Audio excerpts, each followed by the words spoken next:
الحمد لله رب العالمين والصلاة والسلام على سيد الأنبياء والمرسلين محمد وآله وأصحابه أجمعين ومن تبعه بإحسان إلى يوم الدين وعلى كل من دعا بدعوته واستنى بسنته واهتدى بهديه إلى يوم الدين أما بعد فأعوذ بالله من الشيطان الرجيم بسم الله الرحمن الرحيم اقرأ وربك الأكرم الذي علم بالقلم علم الإنسان ما لم يعلم وقال النبي صلى الله عليه وسلم القرآن شافع ومشفع وقال عليه الصلاة والسلام من جعله أمامه قاده إلى الجنة وقال عليه الصلاة والسلام إن الله سبحانه وتعالى يقول وإن سلمتني فيما أريد كفيتك فيما تريد اللهم أيدنا بتأييدك اللهم أيدنا بتأييدك اللهم أيدنا بتأييدك يا رب العالمين محترم مخدوم مکرم حضرت صدر جلسہ دامت برکاتہم حضرات اساتذہ کرام بزرگوں بھائیوں پردہ نشین محترم خواتین اس وقت میں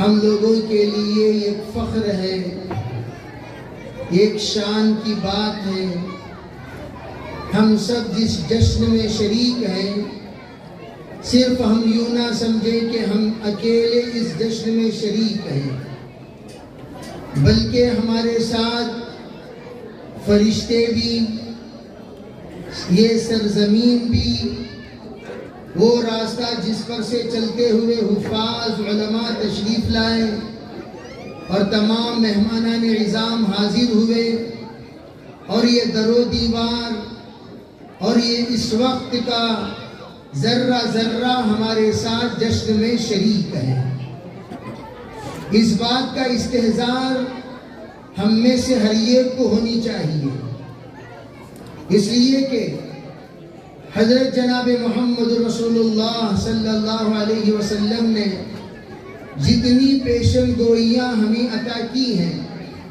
اس میں ایک پیشن گوئی یہ بھی ہے جس وقت آپ سے پوچھا گیا یومئذ تحدث اخبارها بأن ربك اوحى لها حضور ذرا اس کا مطلب سمجھا دیں آپ نے فرمایا جس زمین پر جو بھی خیر کا کام کیا جائے گا وہ زمین حشر کے میدان میں حاضر ہوگی اور زمین گواہی دے گی کہ اللہ اس بندے نے مجھ پر خیر کا کام کیا اور اگر کوئی شر کیا تو زمین اللہ کے پاس آ کر کہے گی یا اللہ اس نے مجھ پر یہ شر کیا اسی لیے فرمایا زمین مخاطب ہو کر ہم سے کہتی ہے جتنے لوگ مجھ پر چلتے تھے ان میں میری نظر تجھ پر تھی چاہے خیر ہو یا شر دونوں سے کہتی ہے میں انتظار میں تھی کب تو میرے پاس آئے گا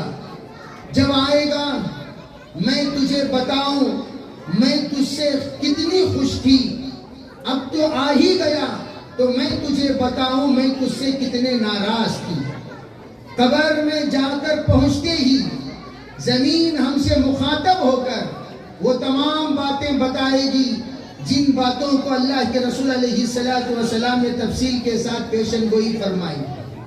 الغرض میرے عزیز بھائیوں، الحمدللہ ہم لوگ یہاں پر جو تشریف لائے ہیں صرف تماشائی بن کر نہیں، یہ تماشائی بن کر نہیں کہ 10 بچوں کی دستار بندی ہو رہی ہے، بے ہم لوگ ایک نظر دیکھیں مجلس میں کون آ رہے ہیں، کیا کہہ رہے ہیں، کیا سنا رہے ہیں، ہم کیا سن رہے ہیں، کس کے بیان میں کتنا مزہ آ رہا ہے، کتنے بیان میں کتنے لطیفے آ رہے ہیں، کون کیا کہا، کیا کہنے کا انداز تھا، صرف یہ سننے کے لیے، کانوں کا مزہ لینے کے لیے ہماری یہاں حاضری نہیں ہوئی۔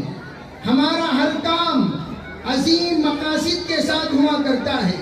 ہمیشہ یاد رکھیں میرے عزیز بھائیوں، ہماری اذان بھی ہو چکی ہے، ہماری اقامت بھی ہو چکی ہے، انتظار ہے ہماری نماز کا۔ ہم اس وقت ایسی مختصر زندگی جی رہے ہیں کہ جس طرح اقامت کے بعد نماز فوراً کھڑی کر دی جاتی ہے، اتنی مختصر سی زندگی میں ہم لوگوں کو ہمیشہ زندگی کی تیاری کرنی ہے۔ اور اللہ کا کرم، اللہ کا احسان، اللہ نے ہم میں سے ہر ایک کو اس تیاری کے مواقع بار بار دیتے ہیں۔ اسی لیے فرمایا اس سے بڑھ کر خوش نصیب کون ہوگا جو ان مواقع کو غنیمت سمجھے، جو ان مواقع کو خیر سمجھے، جو ان مواقع کو نعمت سمجھے، جو ان مواقع کو اللہ کے طرف سے بہت بڑی دولت سمجھے اور ہدایت سمجھے، اور سمجھ کر اس مواقع کا صحیح استعمال کرے۔ آج ہمارے سامنے مواقع فراہم کیے جاتے ہیں، لیکن ہماری غفلت ایسی رہتی ہے، ہم لوگ ان تمام غفلتوں کی وجہ سے ان مواقع کو نظر انداز کر دیتے ہیں۔ اسی لیے کہا گیا قدر نعمت بعد زوال، جب تمام نعمتیں زائل ہو جاتی ہیں تب جا کر آدمی نعمتوں کی قدر کرتا ہے۔ اسی لیے اللہ کے رسول علیہ السلام کا ارشاد اغتنم خمسا قبل خمس، حضور نے فرمایا 5 چیزوں کو 5 چیزوں سے پہلے غنیمت سمجھو۔ اس وقت اللہ نے ہمیں صحت دی ہے، بیماری سے پہلے غنیمت سمجھو، صحت کا قبل مرضی۔ اللہ کے رسول علیہ السلام نے فرمایا غنا کا قبل فقر، ایک زمانہ آئے گا آج تم دینے والے ہو، اگر دینے والے رہنے کے زمانے میں تم نے جہاں پر خرچ کرنا تھا وہاں خرچ نہیں کیا، اللہ نہ کرے اللہ نہ کرے اللہ نہ کرے تم لینے والے بن جاؤ گے۔ اللہ تعالی حفاظت فرمائے۔ اسی لیے علماء فرماتے ہیں ہمیشہ ہر ایک بندے کو چاہیے اس سلسلے میں استحضار رکھے۔ استحضار کس اعتبار سے؟ صرف اس اعتبار سے نہیں کہ ہم لوگ تماشائی بن کر آئے اور دیکھنے کے بعد ہم نے معاملہ ختم ہو کر صرف چلے جانا نہیں ہے، بلکہ استحضار رہے۔ ہمیں ایک نہ ایک دن اللہ جل جلالہ عما نوالہ ہمارے سامنے حساب لے گا۔ حساب کیا لے گا؟ اللہ جل جلالہ عما نوالہ فرماتے ہیں حشر کے میدان میں انسان پہنچنے کے بعد اس کے دل اور دماغ میں یہ بات تھی یحسب ان مالہ اخلدا، وہ یوں سوچ رہا تھا میرا مال ہمیشہ رہے گا، لیکن اس نے دیکھا کہ اس کے انتقال سے پہلے جو ہی اس کی کمائی، میں ہمیشہ یوں کہا کرتا ہوں جس وقت ہماری کمائی کم ہونے لگتی ہے ہمارے پریوار کی نظریں بدل جاتی ہیں، ہماری پریوار کی نظریں بدل جاتی ہیں۔ تمام لوگ اس بات کی شہادت دے سکتے ہیں جتنے اس وقت بڑے ہیں، معمر ہستیاں ہیں، عمر رسیدہ لوگ ہیں جو ایک زمانے میں بہت کمایا کرتے تھے، اب ان کی کمائی ہلکی سی ہو گئی، ان کی طرف خاندان والوں کی نظریں الگ ہو گئی، خاندان میں ان کی عزت بدل گئی، خاندان میں ان کا مقام بدل گیا، خاندان میں ان کا وقار بدل گیا۔ خاندان تو خاندان دور کی بات، اپنے گھر میں جو بیٹا مشورہ لیتا تھا آج وہ بیٹا مشورہ لینے کو تیار نہیں، جو بہو اجازت لے کے جاتی تھی آج بہو اجازت لینے کو تیار نہیں، جو بیوی ہمیشہ خدمت میں رہتی تھی آج خدمت کرنے کو تیار نہیں، جو عزت گھر میں ملتی تھی کہ جب تک ابو نہ آئے دسترخوان نہیں بچھایا جائے گا، جب تک ابو نہ آئے کھانا نہیں کھایا جائے گا، جب تک ابو نہ آئے کوئی کاروائی نہیں کی جائے گی، لیکن آج وہ تمام حالات بدل چکے، نکاح گھر میں طے ہو رہا ہے لیکن ابو کو پتہ نہیں، گھر کے اندر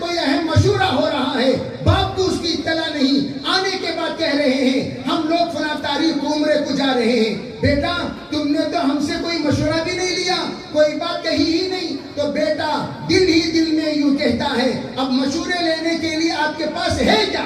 پہلے ایک زمانہ تھا میں عمرے کو جا رہا ہوں, اطلاع دیتا, آپ یہ گٹری لے کر میرے سامنے حاضر ہو جاتے تھے, بیٹا لے عمرے کا خرچہ تو میرے طرف سے کیا کر. جب میری بہو آتی تھی اور کوئی تقاضا رکھتی, ابو میں اپنے ماں کے یہاں جا رہی ہوں, تو یہ کچھ رقم اس کے ہاتھ میں دے کر کہہ دیا کرتے تھے بیٹی تو جا رہی ہے, جاتے جاتے سسرال میں ذرا مٹھائی وغیرہ لے کر جایا کر. وہ یہ دینے والا ہاتھ جب لینے والا ہاتھ ہو گیا, آج عزتیں بدل گئی, مقام بدل گیا, مراتب بدل گئے, ہر ایک کی نظریں بدل گئی, ہر ایک کے اندر کی باتیں بدل گئی. آج کوئی عزت نہیں. دنیا یہ بتا رہی ہے ان الناس قد مالوا الى من عنده مال وان الناس قد ذهبوا الى من ليس عنده ذهب. لوگ اس کی طرف مائل ہوتے ہیں جس کے پاس مال ہوتا ہے, اور لوگ اسے چھوڑ کر چلے جاتے ہیں جس کے پاس سونا نہیں ہوتا. میرے بھائیوں, آج ایسی بے وفا زندگی کے لیے, ایسے بے وفا رشتے کے لیے زندگی بھر کھپا کر مٹا کر تھک گئے, لیکن وہ وفاداری ہمیں نہیں ملی جو ہمارے محنتوں کا ثمرہ ملنا چاہیے. دنیا آج بتا رہی ہے بیمار ہونے کے بعد ہمارا مقام کیا ہو گیا, بیمار ہونے سے پہلے ہمارا مقام کیا تھا, کاروبار سنبھالتے وقت ہمارا مقام کیا تھا, کاروبار چھوٹنے کے بعد ہمارا مقام کیا ہو گیا. جب ہم دے رہے تھے تب ہماری عزت کیا تھی, جب ہم لینے والے بن گئے اب ہماری عزت کیا ہے. میرے بھائیوں, اسی لیے کہا جاتا ہے ما عندکم ینفد وما عند اللہ باق. جو بھی تمہارے پاس ہے آج نہیں تو کل تمام چیزیں ختم ہو جائیں گی. میرے عزیز بھائیوں, یہ ثمرہ کوئی معمولی ثمرہ نہیں. وآخرین منہم لما یلحقوا بہم, یہ آخری جماعت جو یہاں پر بیٹھی ہوئی ہے 2022 میں یہ فارغ ہوئے, لیکن ان کا سلسلہ کہاں سے جا کر جڑتا ہے. آپ ان کی الف بھی مستند ہے, ان کی قرات بھی مستند ہے, ان کی فاتحہ مستند ہے, سورہ بقرہ مستند ہے, ناس تک مستند ہے, ہر مد مستند ہے, ہر تشدید مستند ہے, ہر غنہ مستند ہے, ہر اخفا مستند ہے. مستند حافظ ہونے کے بعد ان کا سلسلہ جناب محمد رسول اللہ صلی اللہ علیہ وسلم سے جڑتے ہوئے جبریل کے واسطے سے اللہ سے ان کا ربط جڑ گیا. وہ آیت جس کو ہمارے استاد محترم نے بیان کے شروع میں تلاوت فرمائی, الرحمن علم القرآن خلق الانسان علمہ البیان, جانتے ہیں مطلب کیا؟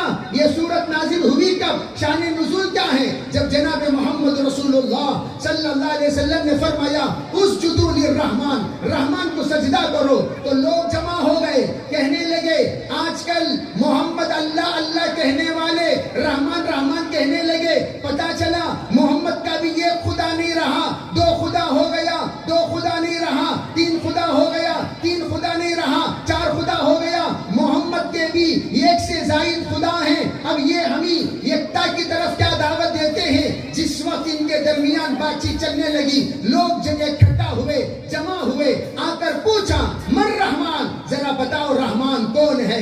جناب محمد رسول اللہ صلی اللہ علیہ وسلم پر سکتہ طاری ہو گئی. اللہ کے رسول علیہ السلام پر آیتیں نازل ہونا شروع ہوئی, سورہ رحمان نازل ہوئی. الرحمن, تم پوچھتے ہو رحمان کون ہے, رحمان کون ہے؟ علم القرآن, جو قرآن سکھاتا ہے. علماء نے عجیب تفسیر فرمائی, یہ بچے حافظ اپنی ذات سے نہیں ہو سکتے تھے, یہ بچے اپنی ذات سے اتنا بڑا مقام نہیں پا سکتے تھے تا وقت کہ اللہ نے ان کے دل کو شرح صدر فرمایا, اللہ نے ان کی زبان کو جاری کیا, اللہ نے ان کے آنکھوں کو قبول کیا, اللہ نے ان کے اوقات کو قبول کیا, ان کے شب و روز کو اللہ نے قبول کیا, تب جا کر یہ حافظ بن کر بیٹھے ہوئے ہیں. یہ کون ہے؟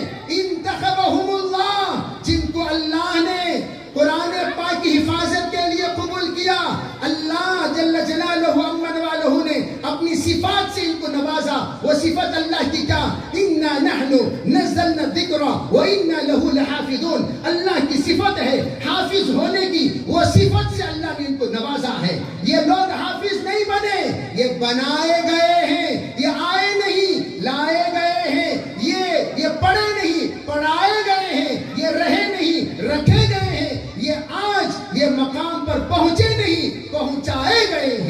تو میرے بھائیوں یہ مقام وآخرین منہم قرآن اسی کو کہتا ہے آخری یہ جماعت آئے گی لما یلحقوا بہم جب ان کا رشتہ سندوں کے ذریعے سے صحابہ سے جڑے گا رضی اللہ عنہم ورضوا عنہ یہ جماعت رضی اللہ عنہ والی جماعت بنے گی ورضوا عنہ والی جماعت بنے گی. رضی اللہ عنہ کا سلسلہ صحابہ کے حد تک محدود نہیں ہے. غور سے میری بات سنیں والذین اتبعوہم بإحسان رضی اللہ عنہم ورضوا عنہ قرآن کہتا ہے جو بھی صحابہ کے نقش قدم پر تا قیامت چلتے رہیں گے اللہ ان سے راضی ہوگا اللہ ان کو وہی مقام دے گا جو مقام اللہ نے صحابہ کو عطا فرمایا.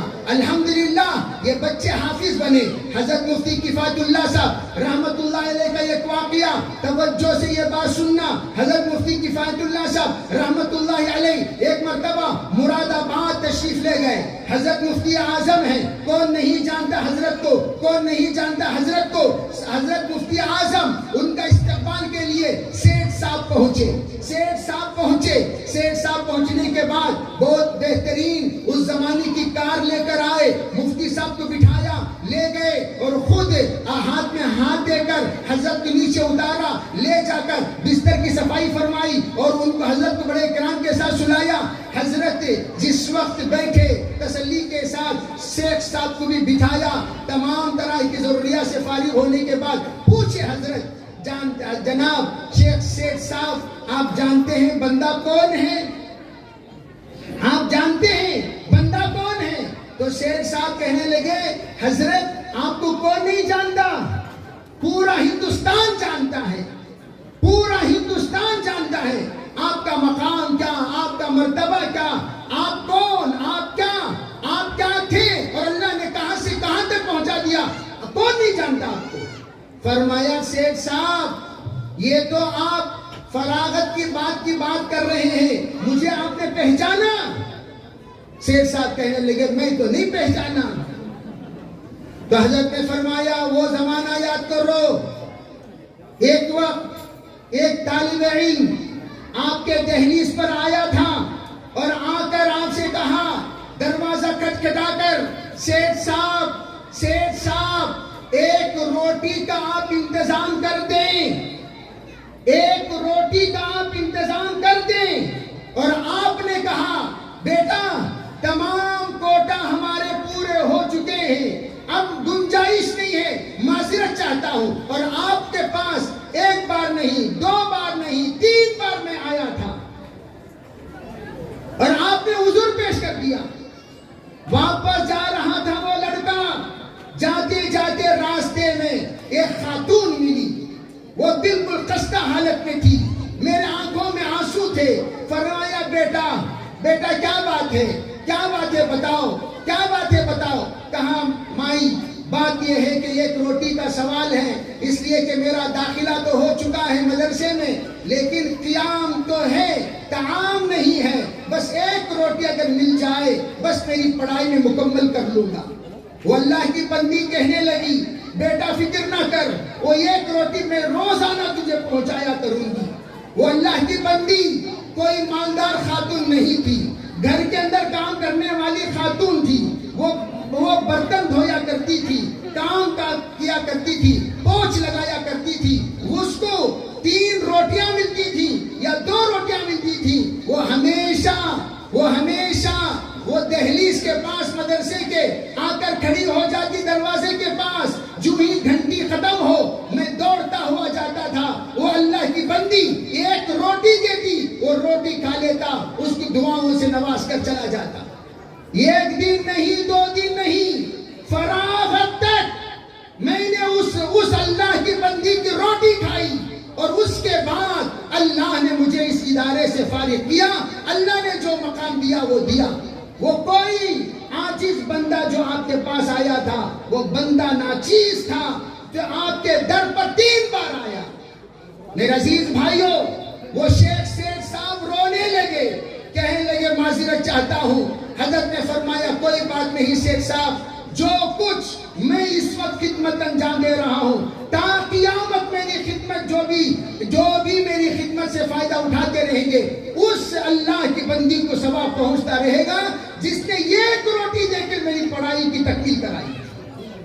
میرے بھائیوں، آج میں یہی عرض کرنا چاہتا ہوں، آپ حضرات کے سامنے معمولی بچے نظر آتے ہیں یہ سب کے سب۔ میں ہمیشہ میرا بچپن یاد کرتا ہوں، حضرت والا تشریف فرما ہے، جس وقت ہم لوگ داخلہ کے لیے آئے صحیح ڈھنگ سے اردو بھی بولنا نہیں آتا تھا، مذکر مؤنث کی کوئی تمیز نہیں، اور اردو خان تو بہت دور کی بات، رحم و کرم فرما کر اردو نادانی کے باوجود حضرت نے مجھے داخلہ کروایا تھا۔ میں ہمیشہ اپنے اس بچپن کے واقعے کو یاد کرتا ہوں، میں کوئی دن ایسا نہیں جس دن پر کھڑے ہو کر ہمارے اساتذہ کے سامنے سبق یاد نہ ہونے پر ہم ذلیل نہ ہوئے ہوں، لیکن اللہ جل جلالہ امن والہ، میں ہمیشہ تمام طلباء سے، آپ حضرات سے بھی کہتا ہوں، بے ادبی کبھی کسی کی مت کیا کرو، گستاخی کبھی کسی کی مت کیا کرو۔ دنیا میں چاہے کوئی بھی کیسی بھی تکلیف دے، ادب سے پیش آیا کرو، ان کے سلسلے میں دل کے اندر صاف رائے رکھا کرو، دل صاف رکھا کرو، ذہن صاف رکھا کرو، سوچ صاف رکھا کرو، دماغ صاف رکھا کرو، انشاءاللہ کہیں بھی دنیا میں اللہ آپ کو ذلیل ہونے نہیں دے گا۔ میں یہ اس لیے عرض کرنا چاہتا ہوں، آج یہ بچے ہیں، لیکن کل کے محدثین ہیں، کل کے مفسرین ہیں، کل کے مناظرین ہیں، کل کے خطباء ہیں، کل کے متوکلین ہیں، کل کے اولیاء ہیں۔ اسی لیے ابو حنیفہ علیہ الرحمہ نے فرمایا، اگر تم اولیاء کو تلاش کرنا چاہتے ہو، قرآن پڑھانے والوں میں تلاش کیا کرو، اس لیے کہ قرآن پڑھانے والوں سے بڑھ کر اللہ سے قربت والا کوئی نہیں ہو سکتا۔ اور آج اس ادارے کے لیے آپ سے تقاضا رکھا جا رہا ہے۔ میرے عزیز بھائیوں، حضرت تھانوی نے کہا، اس سے بدترین خاندان کون سا خاندان ہو سکتا ہے جس خاندان میں سلسلے نبوت کی لڑی نہ ہو۔ جس خاندان میں سلسلے نبوت کی لڑی ہوتی ہے وہ خاندان برکت والا خاندان، رحمت والا خاندان، عفت والا خاندان، عزت والا خاندان، رحمت والا خاندان۔ اسی لیے کہا گیا، آج اسی سلسلے کو جوڑنے کے لیے دو طرح کا جوڑ ہوتا ہے، یہ کہے طلباء کے ذریعے سے جوڑ، یہ کہ تعاون کے ذریعے سے جوڑ، یہ کہے جسمانی جوڑ، یہ کہ مالی جوڑ۔ یہ دونوں جوڑ حضرت قاری محمد طیب صاحب علیہ الرحمہ سے ایک سیٹھ صاحب آئے، کہنے لگے، حضرت الحمدللہ میں مدرسہ چلاتا ہوں، میں نے اپنے مدرسے کے بچوں کو، اپنے خاندان کے بچوں کو لے جا کر مدرسے میں داخلہ کراتا ہوں، لیکن کوئی بھی بچہ حافظ ہونے کو بالکل تیار ہی نہیں، وہ 1 مہینہ 2 مہینہ پڑھتا ہے، بھاگ کر آ جاتا ہے۔ حضرت قاری صاحب نے پوچھا، سیٹھ صاحب ذرا بتائیے آپ کا مدرسے چلانے کی ترتیب کیا ہے؟ فرمایا، میں مدرسہ چلاتا ہوں اس طرح۔ انہوں نے اپنی ترتیب بتائی اور کہا، تنخواہ کیسے دیتے ہیں؟ فرمایا، میں تنخواہ اپنے دفتر بلا کر دیا کرتا ہوں۔ حضرت قاری صاحب نے فرمایا، سیٹھ صاحب معاف کرنا، میں ایک بات آپ سے عرض کر دیتا ہوں، آپ سیٹھ ہیں لیکن آپ حافظ قرآن سے بڑھ کر، معلم قرآن سے بڑھ کر، معلم دین سے بڑھ کر، معلم شریعت سے بڑھ کر، معلم علم نبوت سے بڑھ کر آپ نہیں ہو سکتے۔ اس لیے حضرت نے پوچھا، پھر میں کیا کروں؟ فرمایا، آپ ان کے خدمت میں خود حاضر ہو جائیں، آپ خدمت میں حاضر ہو جائیں، اور تنخواہ ایسا نہ دیں آپ کا ہاتھ اوپر ہو ان کا ہاتھ نیچے ہو، بلکہ تنخواہ کیسے دیں؟ آپ کا ہاتھ نیچے ہو ان کا ہاتھ اوپر ہو، آپ تنخواہ ادب سے پیش کریں، نیچے اپنا ہاتھ، اوپر ان کا ہاتھ، تنخواہ وہ ہاتھ سے یوں اٹھا لیا کریں۔ اور فرمایا، سیٹھ صاحب ادب کے ساتھ اور ایک بات کہہ دیتا ہوں، آپ چپکے سے کبھی کسی معلم کا جوتا سیدھا کر لیا کریں، کسی کو پتا نہ ہو۔ ایک مدرس کا جوتا، وارثین نبی کا جوتا، معلم علم نبوت کا جوتا، معلم قرآن کا جوتا، معلم حدیث کا جوتا سیدھا کر لیا کرے۔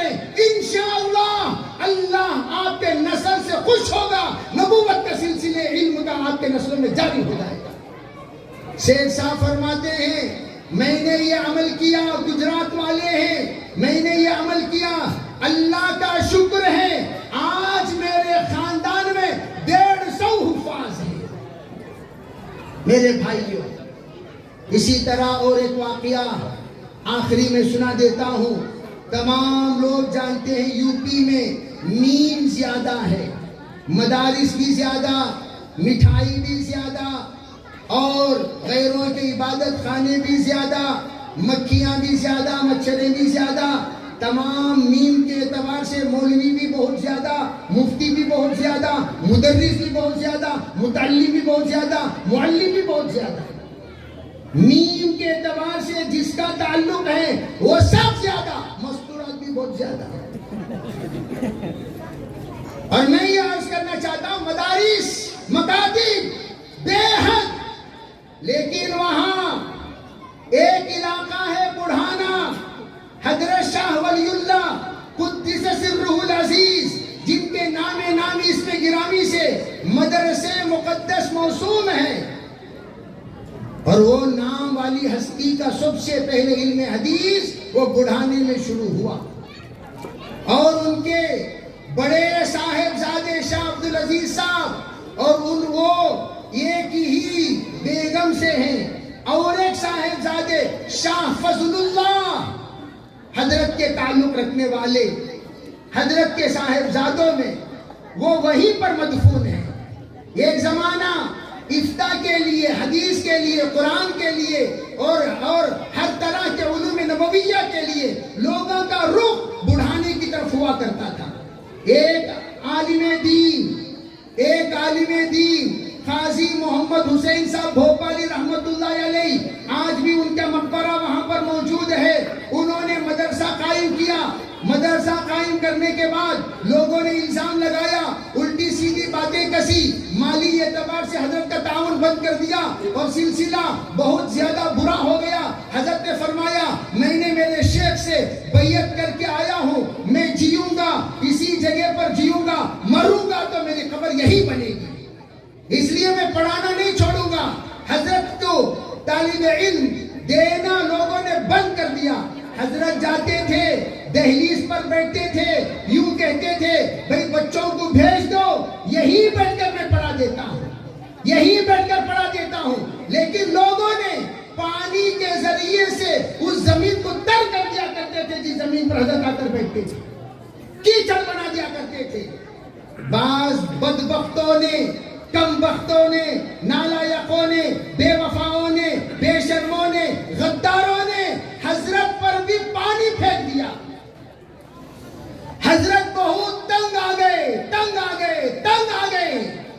ہاتھ اٹھا دیا اللہ کے دربار میں، کہا یا اللہ یہاں علم اور علماء کی قدر نہیں، قرآن اور صاحب قرآن کی قدر نہیں، حافظ اور حفظ قرآن کی قدر نہیں، قرآن اور قرآن خوانی کی قدر نہیں۔ اے پروردگار یہاں سے اس نعمت کو اٹھا لے، یہاں سے اس نعمت کو اٹھا لے۔ حضرت نے بد دعا فرمائی، تنگ آ کر، اتقوا دعوت المظلوم لیس بینہ وبین اللہ حجاب۔ اب بد دعا فرمانے کے بعد ہوا کیا؟ اللہ نے قبول کیا، سلسلے نبوت کا خاتمہ ہو گیا۔